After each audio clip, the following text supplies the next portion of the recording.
qu'on appelle une mémoire en sophroanalyse, c'est une cristallisation d'un événement qui s'est passé à un moment donné de notre histoire, un événement qui a été important pour nous. Ça peut être un événement douloureux comme un événement vraiment très, très heureux qui a été bien vécu avec beaucoup de bienveillance. Dans tous les cas, ce qui se passe, c'est que ce n'est pas l'événement qui se cristallise et qui devient une mémoire, c'est l'interprétation qu'on fait de ce qui se passe. Et cette interprétation, en fait, quand on fait un zoom et qu'on va vraiment la rencontrer, on se rend compte que c'est un peu comme une pelote faite de différents fils. Et dans cette pelote, on remarque vraiment deux parties très importantes. La première, ça va être la partie des émotions. C'est-à-dire que quand quelque chose d'important se passe dans notre vie, imaginons qu'on est témoin d'un conflit, qu'on est témoin d'un acte de violence, il va y avoir tout de suite une émotion qui va émerger. Il peut y avoir de la colère, de la tristesse, de la peur, peu importe cette émotion. Ce qui est important, c'est que, comme elle est très forte, cette émotion, elle va se greffer à des pensées.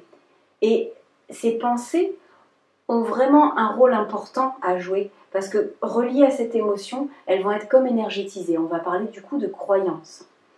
Des croyances sur ce qu'on vaut, nous, par rapport à ce qui est en train de se passer là dans ce conflit.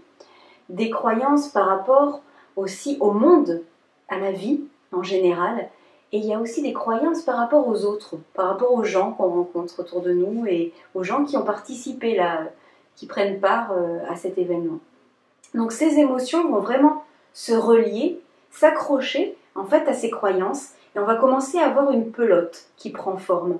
Et cette pelote, elle va générer ensuite, c'est comme un fil qu'on va pouvoir suivre jusqu'à l'adulte qu'on est aujourd'hui. Cette pelote va générer en fait des comportements. On parle parfois de stratégie.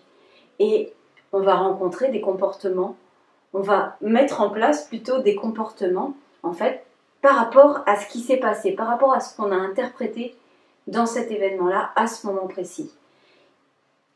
On va donc, vu que là on a pris l'exemple d'un acte de violence, on va certainement générer certaines stratégies pour se protéger par rapport à ce type de violence.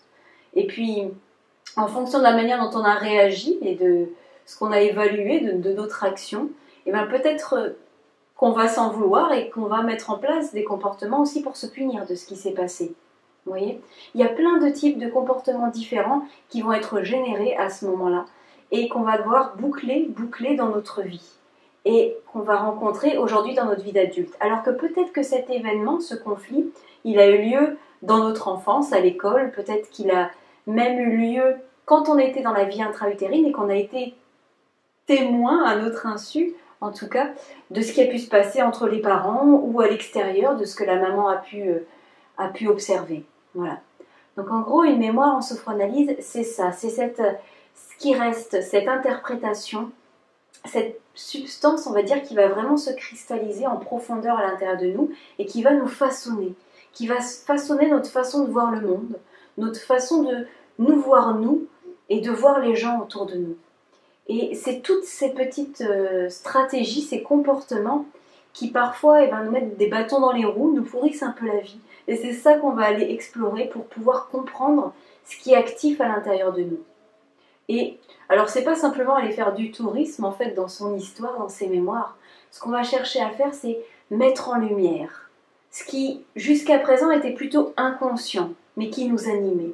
Et en mettant de la lumière sur tout ça, en faisant un travail très précis aussi, après, autour de ces mémoires-là, on va pouvoir transformer les choses, on va pouvoir amener une nouvelle voie, créer comme un nouveau chemin et aller vraiment emprunter cette voie de transformation qu'on sent vraiment importante aujourd'hui pour nous de pratiquer, de rencontrer. Voilà.